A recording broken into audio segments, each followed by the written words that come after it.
Hi friends, ನಮಸ್ತೆ. ಎಲ್ಲರಿಗೂ ಸವಿರುಚಿ ಚಾನಲ್ಗೆ ಮತ್ತೊಮ್ಮೆ ಸ್ವಾಗತ. ಇವತ್ತಿನ ರೆಸಿಪಿ ಬಂದು ಹೆರಳಿಕಾಯಿ ಚಿತ್ರಾನ್ನ ಮಾಡ್ತಾ ಇದ್ದೀನಿ. ಖಂಡಿತ ತುಂಬಾ ಚೆನ್ನಾಗಿರುತ್ತೆ. ಈ ರೀತಿ ಚಿತ್ರಾನ್ನ ನಾವು ಕೇವಲ ಒಂದು 5 ನಿಮಿಷಕ್ಕೆಲ್ಲ ಮಾಡ್ಕೊಳ್ಬೋದು. ಖಂಡಿತ ತುಂಬಾ ಚೆನ್ನಾಗಿರುತ್ತೆ. ಈ ರೀತಿ ಚಿತ್ರಾನ್ನಕ್ಕೆ ನಾವು ಈರುಳ್ಳಿನ ಹಾಕ್ಕೊಳ್ದಲ್ಲೇ ತುಂಬ ಸಿಂಪಲ್ ಆಗಿ ಕೂಡ ಮಾಡ್ಕೊಳ್ಬೋದು. ಅಷ್ಟೇ ಟೇಸ್ಟಿಯಾಗಿರುತ್ತೆ ಫ್ರೆಂಡ್ಸ್. ಖಂಡಿತ ಒಂದ್ಸಲ ಟ್ರೈ ಮಾಡಿ ನೋಡಿ. ಹಾಗೂ ಫಸ್ಟ್ ಟೈಮ್ ಸವಿರುಚಿ ಚಾನಲ್ ನೋಡ್ತಾ ಇದ್ರೆ ದಯವಿಟ್ಟು ಸಬ್ಸ್ಕ್ರೈಬ್ ಮಾಡ್ಕೊಂಡು ಕೂಡ ನೋಡಿ. ಪಕ್ಕದಲ್ಲಿರುವಂಥ ಬೆಲ್ ಬಟನ್ ಕೂಡ ಕ್ಲಿಕ್ ಮಾಡಿ. ಈಗ ಬನ್ನಿ ಮಾಡೋ ವಿಧಾನ ನೋಡ್ಕೊಳ್ಳೋಣ. ಈಗ ಚಿತ್ರಾನ್ನಕ್ಕೆ ಮೊದಲು ಒಗ್ಗರಣೆನ ಮಾಡಿ ಇಟ್ಕೊಳ್ಳೋಣ. ಈಗ ಗ್ಯಾಸ್ ಮೇಲೆ ಒಂದು ಕಡಾಯಿನ ಬಿಸಿ ಇಟ್ಕೊಂಡು ಇದಕ್ಕೆ ಒಂದು 3-4 ಸ್ಪೂನ್ ಆಗೋಷ್ಟು ಎಣ್ಣೆನ ಹಾಕ್ಕೊಳ್ತಾ ಇದ್ದೀನಿ. ಎಣ್ಣೆ ಸ್ವಲ್ಪ ಬಿಸಿ ಆದ ನಂತರ ಸ್ವಲ್ಪ ಸಾಸಿವೆ ಜೀರಿಗೆನ ಹಾಕ್ಕೊಂಡು ಹಾಗೆ 1-2 ಸ್ಪೂನ್ ಆಗೋಷ್ಟು ಕಡಲೆಬೇಳೆನ ಹಾಕ್ಕೊಳ್ತಾ ಇದ್ದೀನಿ. ಹಾಗೆ 1 ಸ್ಪೂನ್ ಆಗೋಷ್ಟು ಉದ್ದಿನ ಬೇಳೆನ ಹಾಕ್ಕೊಳ್ತಾ ಇದ್ದೀನಿ. ಹಾಗೆ ಒಂದು ಚಿಕ್ಕ ಕಪ್ಪಲ್ಲಿ ಒಂದು ಅರ್ಧ ಕಪ್ ಆಗೋಷ್ಟು ಕಡಲೆ ಬೀಜನ ಹಾಕ್ಕೊಳ್ತಾ ಇದ್ದೀನಿ.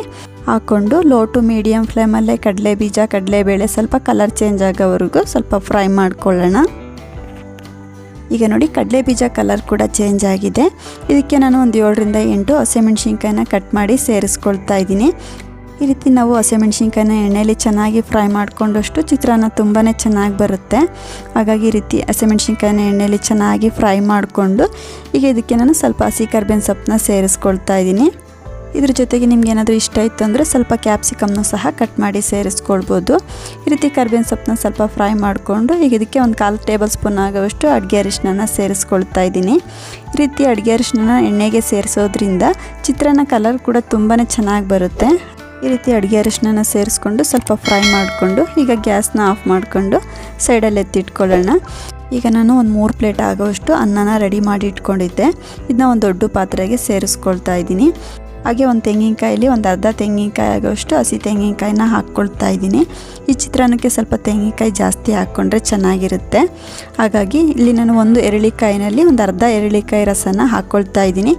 ನಿಮಗೆ ಚಿತ್ರಾನ್ನಕ್ಕೆ ಹುಳಿ ಎಷ್ಟು ಬೇಕೋ ನೋಡಿ ಹಾಕ್ಕೊಳ್ಳಿ.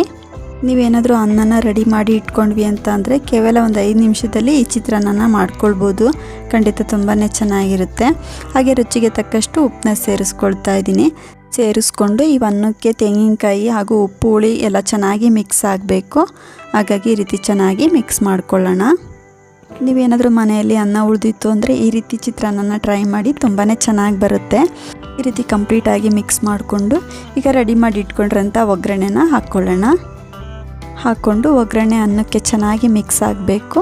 ಹಾಗಾಗಿ ಈ ರೀತಿ ಚೆನ್ನಾಗಿ ಮಿಕ್ಸ್ ಮಾಡ್ಕೊಳ್ಳೋಣ. ಈಗ ನೋಡಿ ಕಂಪ್ಲೀಟಾಗಿ ಮಿಕ್ಸ್ ಮಾಡ್ಕೊಂಡಿರೋದಾಗಿದೆ. ಈಗ ಸಣ್ಣದಾಗಿ ಕಟ್ ಮಾಡಿರೋವಂಥ ಸ್ವಲ್ಪ ಕೊತ್ತಂಬರಿ ಸೊಪ್ಪನ್ನ ಸೇರಿಸಿ ಮಿಕ್ಸ್ ಮಾಡಿಕೊಂಡ್ರೆ ತುಂಬಾ ಸೂಪರ್ ಆದಂಥ ಎರಳಿಕಾಯಿ ಚಿತ್ರಾನ್ನ ರೆಡಿನೇ ಆಗೋಗ್ಬಿಡುತ್ತೆ.